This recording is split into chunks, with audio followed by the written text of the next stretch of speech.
ஆசீர்வாத கன்மலை ஐக்கிய ஊழியங்கள் வழங்கும் நித்திய கன்மலை வெளிச்சம்.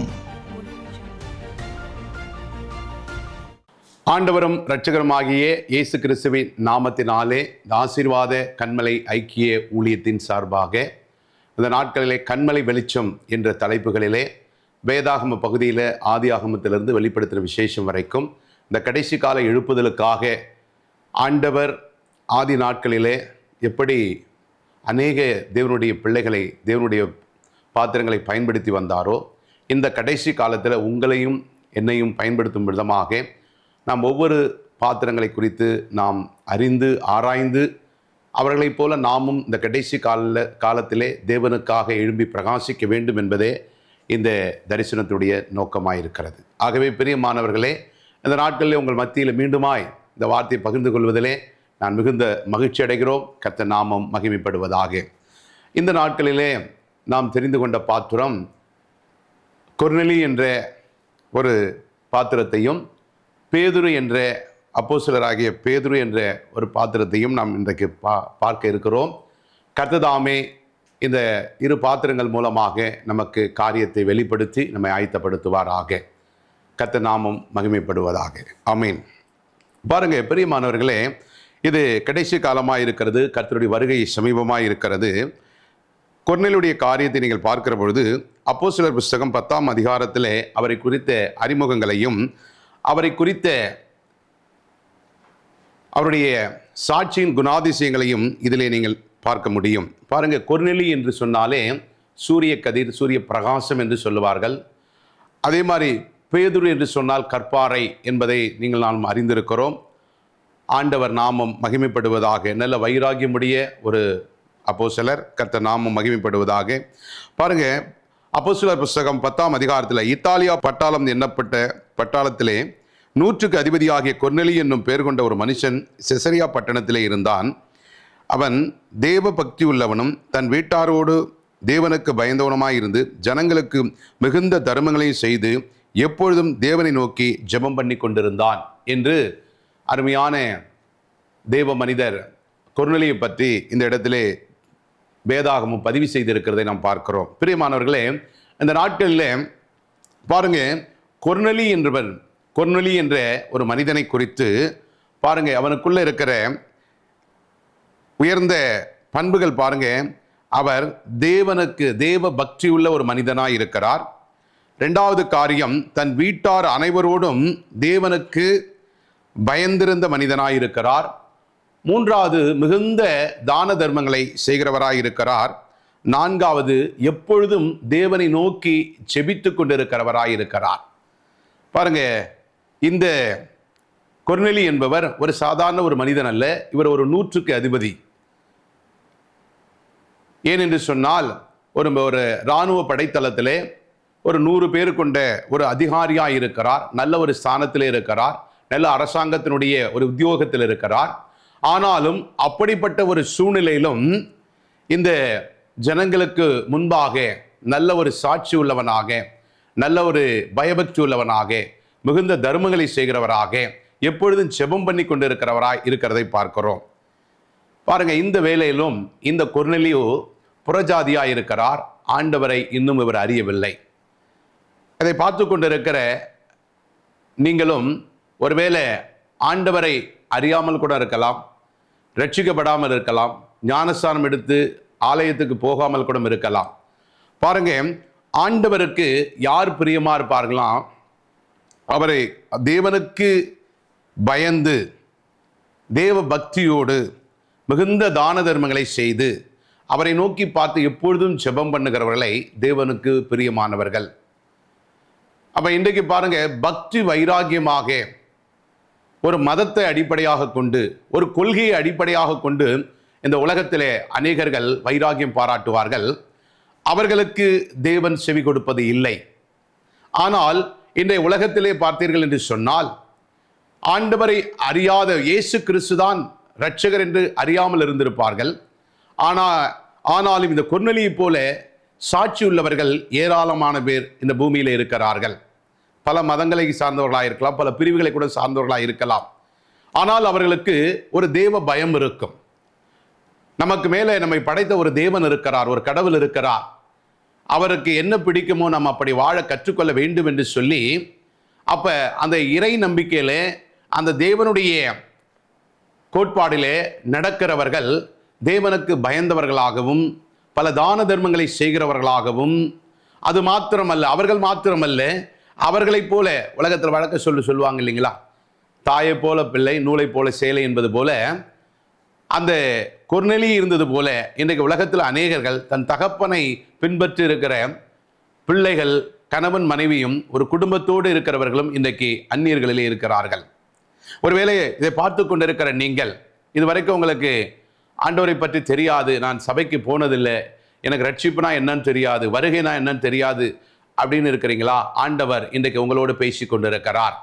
இந்த கொர்நேலி என்ற தேவ மனிதனும் ஆண்டவரை ஒரு தேவனுக்கு பயப்படுகிற பயம் இருந்தது, இவனுடைய காரியங்கள் எல்லாம் சாட்சியாய் சொல்லப்பட்டது, ஆனாலும் இன்னும் அவர் ரட்சிக்கப்படவில்லை. ஆகவேதான் இந்த கொர்நேலி எவ்வளவு உயர்ந்த ஒரு தேவ மனிதன் என்பதை, பயபக்தி உள்ளவர் என்பதை நாம் அறிந்திருக்கிறோம். ஒரு ரட்சிக்கப்பட்டு ஒரு தேவனுடைய பிள்ளைகளிடத்துல, ஒரு ரட்சிக்கப்பட்டு தேவனால் அழைக்கப்பட்டு ஊழியம் செய்கிற ஊழியக்காரத்தில் இருக்க வேண்டிய பண்பு, கனிகள், சாட்சிகள் இன்னும் இவன் ரட்சிக்கவே படலை. அதற்குள்ளாகவே இந்த கொர்நேலிக்கு இப்படிப்பட்ட ஒரு காரியங்கள் இருக்கிறதை நாம் பார்க்கிறோம். பிரியமானவர்களே, அப்ப பாருங்க, இன்றைக்கு நம்மள அநேகர் என்ன நினைக்கிறோம், வாரத்துக்கு ஒரு முறை கோயிலுக்கு போகிறோம், சபைக்கு போகிறோம், நிறைய ஊழியங்கள் செய்கிறோம், தான தர்மம் செய்கிறோம், அதனால நம்முடைய எல்லா வேண்டுதலும் கேட்கப்பட்டு விடும் என்று சொல்லி அநேகர்கள் நினைக்கிறார்கள். ஆனால் பாருங்க, அநேகர் ஜெபம் ஜெபிக்கிறார்கள், அந்த ஜெபம் கூரையை கூட எட்டுவதில்லை. ரட்சிக்கப்பட்டிருப்பார்கள், ஞானஸ்தானம் எடுத்திருப்பார்கள், அபிஷேகம் பெற்றிருப்பார்கள், ஊழியம் செய்வார்கள், இன்னும் பலவிதமான அநேக வெளிப்பாடுகளை பெற்றவர்களாய் கூட இருப்பார்கள். ஆனால் பலருடைய ஜெபம் கேட்கப்படுவதில்லை. ஆனால் இந்த கொர்நேலி என்ற ஒரு புறஜாதியார் பாருங்க, இப்படிப்பட்ட இன்னும் ரட்சிக்கப்படவில்லை, ஞானஸ்தானம் எடுக்கவில்லை, அபிஷேகம் பெறவில்லை. ஆனாலும் இவனுடைய ஜெபத்துக்கு இங்கே பதில் எப்படி கிடைக்கிறது என்பதை நாம் பார்க்கலாம். அப்போஸ்தலர் புத்தகம் 10ஆம் அதிகாரத்தில் 3ஆம் வசனம் சொல்லுகிறது, பகலில் ஏறக்குறைய 9ஆம் மணி நேரத்தில் தேவனுடைய தூதன் தன்னிடத்தில் வரவும் கொர்நேலியே என்று அழைக்கவும் பிரத்யட்சமாய் தரிசனம் கண்டு, 4ஆம் வசனம் சொல்லுகிறது, அவனை உற்று பார்த்து பயந்து, ஆண்டவரே என்ன என்றான். அப்பொழுது அவன், உன் ஜெபங்களும் உன் தர்மங்களும் தேவனுக்கு நினைப்பூட்டுவதாக அவர் சந்நிதியில் வந்து எட்டினது. முதல்ல தேவ தூதன் அங்கே வந்து, இவர் வழக்கமாய் செபிக்கிற 9ஆம் மணி வேளையிலே செபித்து கொண்டிருக்கிறார். அப்பொழுது அவருடைய செபத்தை கேட்டு பரலோகத்திலிருந்து தேவன் தூதனை அனுப்பி, பாருங்க, உன் ஜெபங்களும் உன் தான தர்மங்களும் தேவனுக்கு நினைப்பூட்டினதா இருக்கிறது.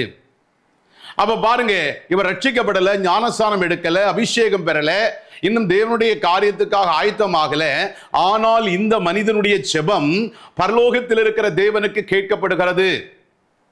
அப்ப ஜெபம் ஜெயம் கொடுக்கிறது, ஜெபம் தேவனையே அசைக்கிறது, ஜெபம் வானத்தின் பலகணிகளை திறக்கிறது, ஜெபம் பிதாவினுடைய சிங்காசனத்தில் அவருடைய பிதாவின் வலது பார்சல் வீற்றிருக்கிற குமாரனை சென்றடைகிறது. பரிசுத்த ஆவியானவர் அதற்கு உதவி செய்கிறார். அப்ப பிரியமானவர்களே, இப்ப பாருங்க, எந்த ஒரு ரட்சிக்கப்பட்ட தகுதியும் இல்லாத இந்த மனிதனுடைய ஜெபம் எப்படி பரலோகம் கேட்கப்படுகிறது? ஏனென்று சொன்னால், ஒரு பக்கம் ஜெபித்துக் கொண்டிருக்கிறார், மறுபக்கம் தான தர்மங்களை செய்து, அது மிகுந்த தான தர்மம். இன்னைக்கு ஒரு 10 ரூபாய், ஒரு 1000 ரூபாய் உதவி செய்தால் அதுக்கு 10,000 ரூபாய் விளம்பரம் தேடுகிறவர்கள் இருக்கிறார்கள். ஒரு 10,000 ரூபாய் செஞ்சுட்டு அதற்காக பல இடங்களிலே சாட்சி என்று சொல்லுகிறவர்கள் நம்ம மத்தியில் இருக்கிறார்கள். பேருக்காக, புகழுக்காக, இன்னும் மற்ற பெருமைக்காக ஊழியம் செய்கிறவர்கள், உதவி செய்கிறவர்கள் இருக்கிறார்கள். ஆனாலும் மிகுந்த தான தர்மம், அதுல கணக்கில் அடங்கல, அவ்வளோ தான தர்மத்தை செய்து ஒரு சாதாரண வெளியே காட்டிக் கொள்ளாமல் இருக்கிற கொர்நேலி. அதனால்தான் வலது கைக்கு செய்வது இடது கைக்கு தெரியக்கூடாது. ஆண்டவரே அதை சொல்லி இருப்பார். அப்படி நீ சொன்னா அது இந்த பூலோகத்திலே அது நிறைவடைந்து விடும், அதற்கான பலனை நீ பெற்றுடுவ, பரலோகத்தில் அதற்கான பொக்கிஷமாய் அது மாறாது என்று சொல்லி. ஆனால் இவ்வளோ தான தர்மங்களை செய்த இவன் எந்த இடத்திலும் அதை சொல்லிக் கொள்ளவில்லை.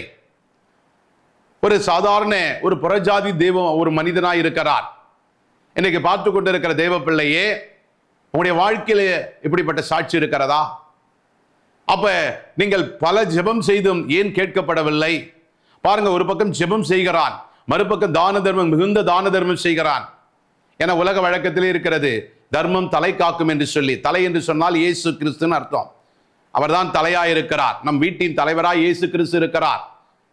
அப்ப தலை நம்மை காக்குமா? தர்மம் யாரெல்லாம் செய்யறாங்களோ, ஏன்னா தர்மம் சொன்னாலே நன்மை என்று அர்த்தம். அந்த நன்மை என்பதே இயேசு கிறிஸ்து என்பது பொருள். அவர் நன்மை செய்கிறவராகவே சுற்றி திரிந்தார். பிசாசின் பிடியில் இருந்தவர்களை விடுதலையாக்கவும், கட்டுண்டவர்களை கட்டுவிடுத்தலை கூறவும், ஏசாயா தீர்க்கதரிசி 61வது வசனத்தில் ஒரு சுவிசேஷன அபிஷேகம் பண்ணப்பட்டவர்கள் எப்படிப்படியெல்லாம் இருக்க வேண்டும் என்று சொல்லி சொல்லப்பட்டிருக்கிற அந்த வசனத்தின்படி நீங்கள் பார்க்கிற பொழுது ஆண்டவராக இயேசு கிறிஸ்து அப்படி நன்மை செய்கிறவராகவே சுற்றி திரிகிறார். அப்ப நீங்களும் நானும் தானம் தர்மம் செய்கிறோம். தானம் தர்மம். அதனால்தான் சொல்லுவாங்க, உலகத்திலே தானத்திலே எத்தனையோ தானம் இருக்குது. அன்னதானம் இருக்குது, கண் தானம் இருக்குது, இரத்த தானம் இருக்கிறது. பல தானம் இருந்தாலும் எல்லாவற்றை காட்டிலும் தான தர்மம் என்பது, அதாவது தர்மம் என்பது பின்பு அதை எதையும் எதிர்பார்க்காமல் செய்கிறது. தான தர்மம். தானமா கொடுக்கிறாங்க. அந்த தானத்தை கொடையே அதை திருப்பி நம்ம இடத்துல கேட்க மாட்டார்கள். ஒரு மனிதர்கள் பாருங்க, யாருமே கொடுக்க முடியாதவர்களுக்கு செய்கிறது. ஒருத்தர்கிட்ட நீங்க ஒரு ஆகாரம் கொடுக்குறீங்க, ஒரு வஸ்திரம் கொடுக்குறீங்க, ஒரு பொருள் உதவி செய்கிறீங்க, அவங்களால முடியாது, அவங்க ஒரு மாற்றுத்திறனாளி, அவங்க ஒரு ஏழைகள், இல்லை ஒரு தரித்திரர்கள் என்று சொன்னால் மீண்டும் அவர்களால் கொடுக்க முடியாது.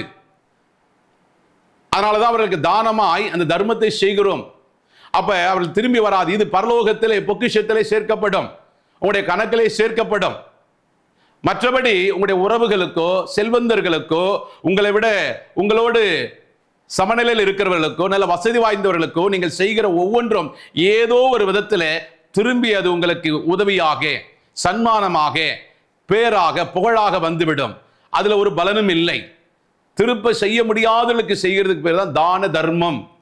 அப்ப அந்த தர்மத்திலே, தானத்திலே தேவன் பிரியப்படுகிறார். அதனால்தான் தர்மம் தலை காக்கும்.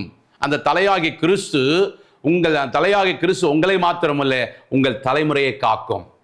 இதை ரெண்டையும் இந்த கொர்நேலியு செய்து வந்தான்.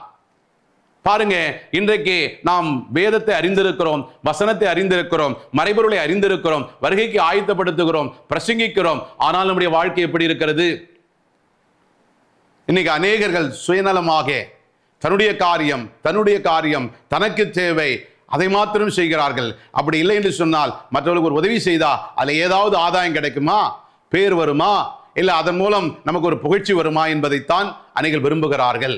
அது தேவனுக்கு பிரியமானது அல்ல. ஆகவே பிரியமானவர்களே, இப்படிப்பட்ட ஒரு கொர்நேலியு எப்படி பின் நாட்களிலே தேவனுடைய சமூகத்திலே மற்றவர்களை கொண்டு வருகிறார் என்பதை நாம் பார்க்கிற பொழுது அறிந்து கொள்ள முடியும். அப்ப இப்படி அவன் தேவ தூதனிடத்தில் தேவன் அழைக்கிறார். கொர்நேலியு பேரை சொல்லி அழைக்கிற பொழுது அவன் பயந்து நடுங்கி, ஆண்டவரே இதோ இருக்கிறேன் என்று சொல்லுகிறான். அப்பொழுது தேவ தூதன் சொல்லுகிறான், நான் எதுக்காக வந்தேன், என்னை தேவன் எதற்காக அனுப்பினான், தூது எதற்காக வந்து என்ன காரியம் என்பதை சொல்லிவிட்டார். இப்ப சொல்லிட்டு இதற்கு நீ என்ன செய்ய வேண்டும் என்பதை குறித்து அந்த தூதன் பாருங்க 10ஆம் அதிகாரத்தில் 5ஆம் வசனத்தில் நீங்கள் வாசிக்கிற பொழுது, இப்பொழுது நீ யோப்பா பட்டணத்துக்கு மனுஷரை அனுப்பி பேதுரு என்று மறுபேர்ப்பு கொண்ட சீமோனை அழைப்பி 6 அவன் தோல் பதறுவனாகிய சீமோன் என்னும் ஒருவனிடத்தில் தங்கியிருக்கிறான், அவனுடைய வீடு கடலோரத்தில் இருக்கிறது, நீ செய்ய வேண்டியவைகளை அவன் உனக்கு சொல்லுவான்.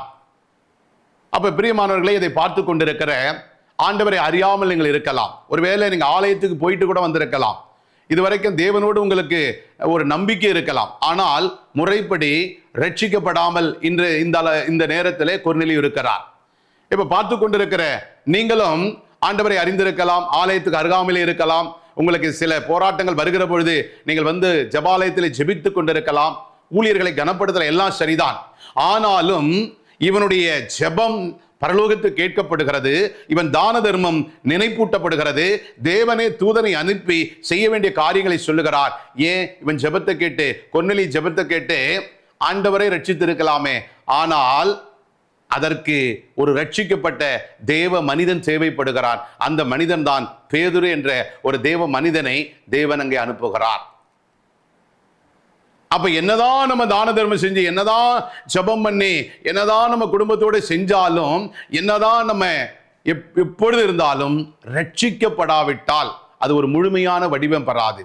இன்றைக்கும் பாருங்க, உலகத்துல அநேக சபைக்கு வெளியே இருந்து தனக்கு தேவை வருகிற பொழுதெல்லாம் சபைக்கு வெளியில இருக்கிற ரட்சிக்கப்படாத எத்தனையோ மக்கள், சபைக்கு உள்ளே இருக்கிறவர்கள், உள்ளே இருக்கிற ஊழியர்கள், விசுவாசிகள், தேவனுடைய பிள்ளைகளை காட்டிலும் அதிகமான தன்னுடைய சொத்து பத்துகளை இழந்து நல்ல சாட்சியுள்ள ஜீவனம் பண்ணி இந்த உலகத்துக்கான தன்னுடைய எல்லா ஆசீர்வாதங்களை இழந்து சன்னியாசியாய் போகிறவர்களும் இருக்கிறார்கள். ஏழைகளுக்கு தான தர்மம் செய்து அநேகளுக்கு கொடுத்து உதவி தன்னுடைய சொத்தையை, ராஜ்யத்தை இழந்து போன எத்தனையோ பேர்கள் நம்முடைய வரலாற்றிலே இருக்கிறார்கள். ஆனாலும் அப்படிலாம் செய்தா அவள் பரலோகத்துக்கு போயிட முடியுமா? தேவனுடைய பிள்ளையாய் மாறிட முடியுமா? முடியாது. அதனாலதான் இன்றைக்கு பார்த்து கொண்டிருக்கிற அருமையான தேவனை அறிய ஆவலாய், தேவனோடு ஏதோ ஒரு விதத்துல உறவுல தேவன் நம்பிக்கை வைத்து தேவன் மேல ஒரு பற்றுதலாய் இருக்கிற, தேவனை அறிந்து இன்னும் ரட்சிக்கப்படுவதற்கு கொஞ்சம் தூரத்தில் இருக்கிற நீங்கள் எத்தனையோ நன்மை செய்திருப்பீர்கள். ஆனால் ஒன்றை மாத்திரம் நீங்கள் புரிந்து கொள்ள வேண்டும். ரட்சிக்கப்பட்டு ஞானஸ்நானம் எடுத்து அபிஷேகம் பெற்று தேவனால் முத்திரை போடப்பட்டு தேவனுடைய கட்டளையின்படி பிரமாணத்தின்படி வாழ்ந்து முடிவு பரிந்து நிலைத்து நிற்கிறவனே ரட்சிக்கப்படுவான். அவர்களே பரலோகத்துக்கு தேவ ராஜ்யத்துக்கு தகுதிப்படுத்தப்படுவார்கள். அருமையா கேட்டுக்கொண்டிருக்கிற ஆண்டவரை அறிந்தும் அவருடைய ரட்சிப்பை பெற்றுக்கொள்ளாதிருக்கிற தேவனுடைய பிள்ளைகளுக்காக சொல்லுகிறேன், இந்த நாட்களிலே நீங்கள் மனம் திரும்புங்கள். பரலோக ராஜ்யம் சமீபமாயிருக்கிறது. ஏனென்று சொன்னால், முதலாவது தேவனுடைய ராஜ்யத்தை, அவருடைய நீதியும் தேட வேண்டும். அப்பொழுது இவைகளெல்லாம் கூட கொடுக்கப்படும் என்று சொல்லப்பட்டிருக்கிறது. அப்ப அந்த ரட்சிப்பை பெற்றால்தான் மற்ற காரியங்களை குறித்து நாம் செயல்படுத்த முடியும். தேவ ராஜ்யத்திலே நாமும் சேர்ந்து மற்றவர்களை சேர்க்க முடியும். அப்ப இது நல்லா ஜெபிக்கிறாரு கொர்நேலியு, தேவனுக்கு குடும்பத்தோடு பயந்து இருக்கிறாரு, தான தர்மம் செய்கிறாரு, எப்பொழுதும் ஜெபம் பண்ணி கொண்டிருக்கிறாரு. தேவன் மேல உள்ள, கர்த்தர் மேல உள்ள, கடவுள் மேல உள்ள ஒரு பயம், ஒரு பரிசுத்தம். ஆனால் அந்த தெய்வத்தை எப்படி தன்னுடைய ஆவி, ஆத்மா, சரீரத்திலே அடையாளத்தை பெற்றுக்கொண்டு அபிஷேகத்தை பெற்றுக்கொள்ள வேண்டும் என்பது கொர்நேலியுக்கு தெரியவில்லை. இதை பார்த்து கொண்டிருக்கிற அருமையான தேவ ஜனமே, எங்க கிராமத்தில் இருக்கலாம், பட்டணத்தில் இருக்கலாம், படிச்சவங்களா இருக்கலாம், படியாதவங்களா இருக்கலாம், செல்வந்தரா இருக்கலாம், ஒரு அதிகாரியா இந்த கொர்நேலியு மாதிரி நீங்க ராணுவத்தில் இருக்கலாம், விமானப்படையில் இருக்கலாம், கப்பல் படையில் இருக்கலாம், இல்லை என்று சொன்னால் ஒரு தொழில் செய்வலா இருக்கலாம், ஒரு விவசாயியா இருக்கலாம், ஒரு நெசவாளியா இருக்கலாம், இல்லை என்று சொன்னால் ஒரு மருத்துவ கடையாந்திர ஊழியக்காரராக இருக்கலாம், ஒரு தலைமை மருத்துவராக இருக்கலாம், ஒரு போலீஸ் அதிகாரியா இருக்கலாம், நீங்கள் அரசியல்வாதியா இருக்கலாம், ஒரு பிசினஸ் மேனா இருக்கலாம். ஆனால் நீங்க எவ்வளவோ நன்மை செய்திருப்பீங்க. சில பேர் ட்ரஸ்ட் வச்சு எத்தனையோ நன்மைகளை செய்கிறீர்கள், எத்தனையோ தான தர்மம் செய்கிறீர்கள், எவ்வளவோ கல்வி உதவி செய்கிறீர்கள், எத்தனையோ இளம் விதவைகளுக்கு உதவி செய்கிறீர்கள், அரசாங்கத்துக்கு இயற்கை இடர்பாடு வருகிற பொழுது பொதுமக்களுக்கு தன்னுடைய செல்வத்தை வாரி வாரி வழங்குகிறீர்கள். ஆனாலும் தேவனுடைய நாமத்தினாலே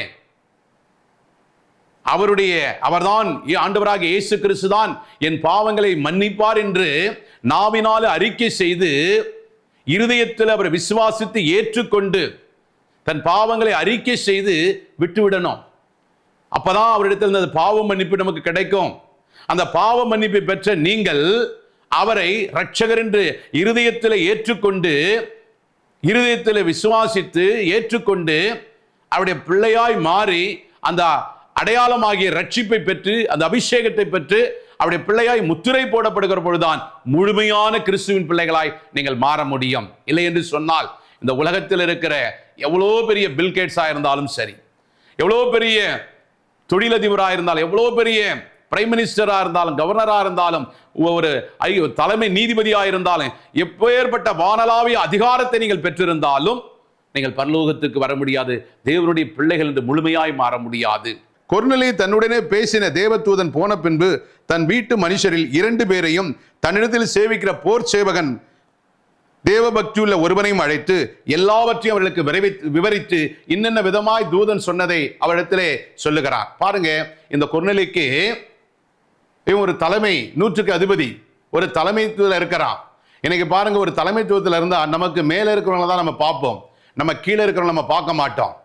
ஆனா பாருங்க, அவனுக்கு கீழே இருக்கிற ஒரு போர் சேவகனாக இருக்கட்டும், உடன் வேலையாட்களாக இருக்கட்டும், அப்ப தன்னுடைய எஜமான் தனக்கு மேல் அதிகாரியா இருக்கிறவர்கள் அவர் எப்படி இருக்கிறாரோ அப்படியே அவர்கள் ஃபாலோ பண்றாங்க. ஒருவேளை நீங்க ஒரு போலீஸ் துறையில் இருக்கலாம், மிலிட்ரியில் இருக்கலாம், இல்ல ஒரு இன்னும் பெரிய அதிகாரத்தில் இருக்கலாம்.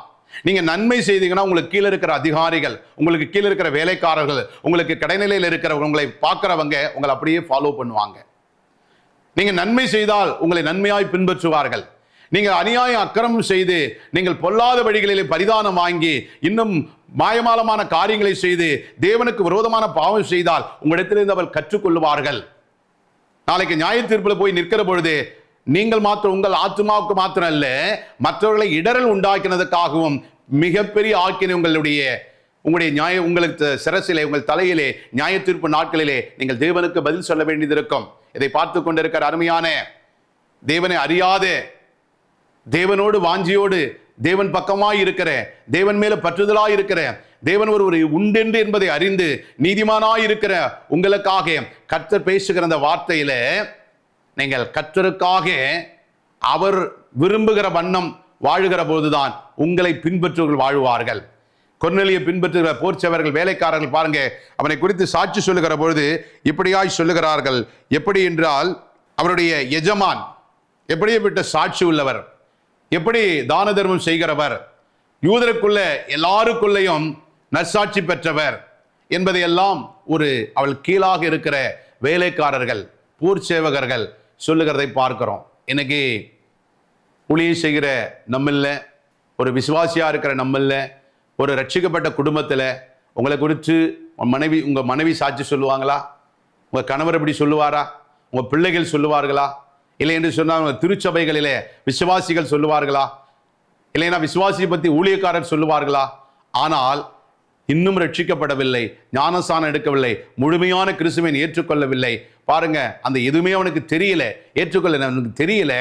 ஆனால் அதற்கு முன்பாக இவ்வளவுப்பட்ட ஒரு பரிசுத்தமாய் கொர்நேலியு இருக்கிறார். கொர்நேலியு மாத்திரமல்ல, அவன் வீட்டார் இருக்கிறார்கள், அவனுடைய வேலைக்காரர்கள் இருக்கிறார்கள், அவனுடைய உடன் போர் சேவர்கள் இருக்கிறார்கள். ஒரு மனிதன் எத்தனை பேருக்குள்ளே தேவ பயபக்தியும் அவன் செய்கிற நன்மை எல்லாருக்கும் தெரிந்திருக்கும். அவன் தினமும் ஜெபிக்கிறது எல்லாரும் பார்த்திருப்பார்கள். அப்போஸ்தலர் புத்தகம் 10ஆம் அதிகாரம் 9ஆம் வசனத்தில் நீங்கள் வாசிக்கிற பொழுது, மறுநாளிலே அவர்கள் பிரயாணப்பட்டு அந்த பட்டணத்துக்கு சமீபித்தவர்கள் பேதுரு 6ஆம் மணி நேரத்தில் ஜெபம் பண்ணும்படி ஒரு மேல் வீட்டு அறைக்கு ஏறுகிறார். மேல் வீட்டு அறையில் ஏறின பொழுது மிகுந்த அவர் அதிக நேரம் ஜெபம் பண்ணதுனால பசி மயக்கமாக இருக்கிற ஒரு பசி எடுக்கிறது. அப்ப அந்த வீட்டார்கள் அவனுக்கு உணவு ஆக்குகிறார்கள். அப்பொழுது மீண்டும் அவன் ஞான திருஷ்டி அடைந்து 10ஆம் அதிகாரம் 10ஆம் வசனம், அவன் மிகுந்த பசி அடைந்து சாப்பிட மனதாயிருந்தான்.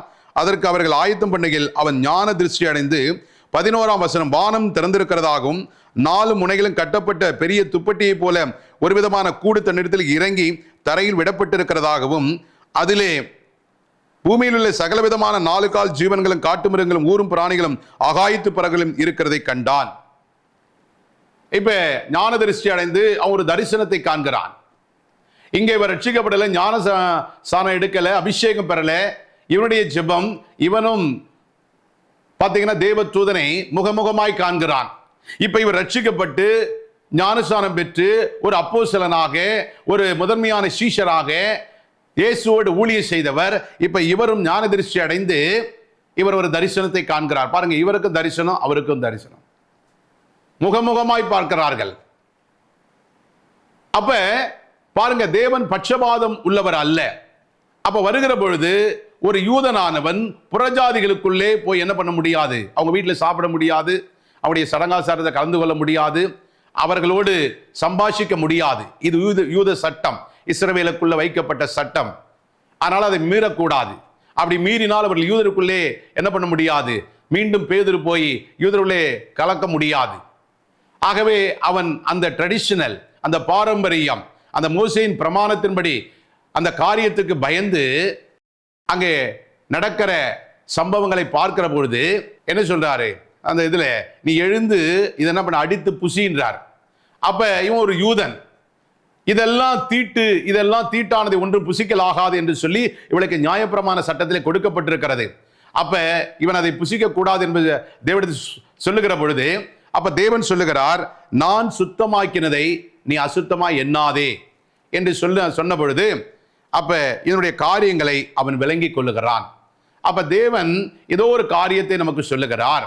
அப்ப என்ன காரியம் போதுதான் இந்த கொர்நேலியினால் அனுப்பப்பட்ட போர் சேவகனும், தேவபக்தி உள்ள அந்த போர் சேவகனும் அவருடைய வேலையாட்களும் பேதுருவை தேடிக்கொண்டு வந்து அவருடைய கரெக்டாக சொல்லப்பட்ட அந்த யோப்பா பட்டணத்தில் அந்த மேல் வீட்டாரை கீழே தேடிக்கொண்டிருக்கிறார்கள். அப்பொழுது ஆவியானவர் பேதுருவோடு பேசுகிறார். கொர்நேலிய ஆட்கள் பேதுருவை வந்து விசாரிக்கிறார். அப்போ சில 10:17 நீங்க 21 வரைக்கும் நீங்க வாசிக்கிற பொழுது, அப்பொழுது பேதுரு தான் கண்டு தரிசனத்தை குறித்து தனக்குள்ளே சந்தேகப்படுகையில், இதோ கொர்நேலியே சந்தேகப்படாமல் கொர்நேலியால் அனுப்பப்பட்ட மனுஷர்கள் சீமோனுடைய வீட்டை விசாரித்துக் கொண்டு வாசற்படியிலே வந்து நின்று, பேதுரு என்று மறுபேர் கொண்ட சீமோன் இங்கே தங்கியிருக்கிறாரா என்று கேட்டார்கள். இப்ப வந்து கேட்கறாங்க, விசாரிக்கிறாங்க, அந்த இடத்துல நிக்கிறாங்க. அப்ப நின்று இப்படி சொன்ன உடனே இப்ப ஆவியானவர் என்ன சொல்லுகிறார், பேதுருவே நீ கீழே போ என்று சொல்லி மனுஷர்கள் உன்னை தேடுகிறார்கள். 20ஆம் வசனம், எழுந்து இறங்கி ஒன்றுக்கு சந்தேகப்படாமல் அவர்கள் கூட போ, நான் அவர்களை அனுப்பினேன் என்று அவனுக்கு சொன்னார். அப்ப இவனுக்கு ஒரு சந்தேகம், தான் யூதனா இருக்க இப்படிப்பட்ட காரியங்கள், தீட்டான காரியங்கள்ல நம்ம எப்படி இருக்கிறது என்று இருக்கும்பொழுது ஆவியானவர் பேதுருவிடத்தில் பேசுகிறார். நீ ஒன்றுக்கு சந்தேகப்படாம மேல் வீட்டு அறையிலிருந்து இறங்கி கீழே போ, உன்னை தேடிக்கொண்டு கொர்நேலியினால் அனுப்பப்பட்ட மனிதர்கள் வந்திருக்கிறார்கள் என்பதை சொன்ன பொழுது பேதுரு அங்கே கீழே வருகிறான். கர்த்தருடைய நாமம் மகிமைப்படுவதாக. இந்த நாட்களில் அநேக வேளையில நம்ம என்ன நினைப்போம், நம்ம ரட்சிக்கப்பட்டிருக்கிறோம், நமக்கு தான் அபிஷேகம் பெற்றிருக்கிறது, நாம் தான் கிறிஸ்துவர்கள், நாம் ஜெபித்தால் தான் நமக்கு தான் இது. வெளியில் இருக்கிற அநேகரை பார்க்கிற பொழுது அவங்க மதவாதி, தீவிரவாதி, அவங்கெல்லாம் தர்க்கமானவர்கள், காட்டு மிராண்டிகள், அவர்களெல்லாம் இயேசுவை வந்தாலும் திருத்த முடியாது, ஏனென்று சொன்னால் நமக்கு தான் அப்படின்னு சொல்லி இன்னைக்கு அநேக நேரத்திலே நாம் மற்றவர்களை நியாயம் தீர்த்து விடுகிறோம். ஆண்டவராக இயேசு கிறிஸ்து உங்களுக்கும் எனக்கும் அப்படி பார்த்திருந்தால் இன்றைக்கு அருமையான தேவ ஜனமே, ஊழியக்காரர்களே, நீங்களும் நானும் ரட்சிக்கப்பட்டிருக்க முடியாது.